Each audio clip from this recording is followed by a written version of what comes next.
তুমি একটু যাও, গিয়ে দেখো আমার একজন কলিজার টুকরা সাহাবী, তার নাম হলো সাআদ ইবনে রাবি। নাম কি? সাআদ ইবনে রাবি। তাকে গিয়ে একটু দেখো, খুঁজে পাও কিনা, লাশের মধ্যে ঘুরতে থাকো, দেখো আমার সাআদকে পাও কিনা।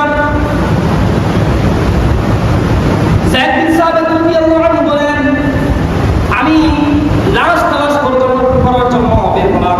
নবীজি পিছন থেকে আমাকে আবার ডাকতে বললেন, আবার ডাকতে বললেন, ও রাবি দাঁড়াও, ও সাবি দাঁড়াও, চোখ ছুঁড়ো, তুমি যখন আমার সাআদ ইবনে রাবি ওই সাহাবীকে পাবে, তুমি তাকে যখন পাবে সঙ্গে সঙ্গে তাকে বলবে, ও সাআদ ইবনে রাবি শোনো, আল্লাহর নবী বিশ্ব নবী মুহাম্মদ রাসূলুল্লাহ তোমাকে সালাম জানিয়েছে। সুবহানাল্লাহ। দেখার সঙ্গে সঙ্গে বলবে, নবীজি তোমাকে সালাম জানিয়েছে। শুধু তাই নয়, তারপর তাকে জিজ্ঞেস করবে, তুমি তাকে যে হালতে পাবে ওই হালতটা তাকে জিজ্ঞেস করবে, ওই হালতটা তার কাছে কেমন লাগছে এটা তার কাছে জিজ্ঞেস করবে।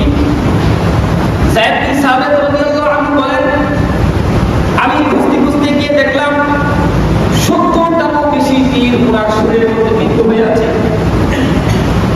মায়ার নবীকে যখন উদ্দেশ্য করে কাফেররা তীর নিক্ষেপ করছিল উহুদের ময়দানে, আল্লাহ নবীর ওই সাহাবী নবীর সামনে ঢাল স্বরূপ দিয়ে দাঁড়িয়ে গেলেন। একের পর এক তীর বিদ্ধ হতে লাগলো।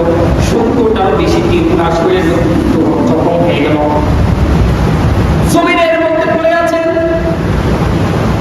যায়েদ বিন সাবিত রাদিয়াল্লাহু আনহু বলেন, আমি যখন সাআদ ইবনে রাবিকে দেখলাম, দেখার পরে বললাম, ও সাআদ ইবনে রাবি শোনো, নবীজি সাল্লাল্লাহু আলাইহি ওয়াসাল্লাম আমাকে পাঠিয়েছে তোমাকে একটু তালাশ করার জন্য, তোমাকে একটু খোঁজার জন্য।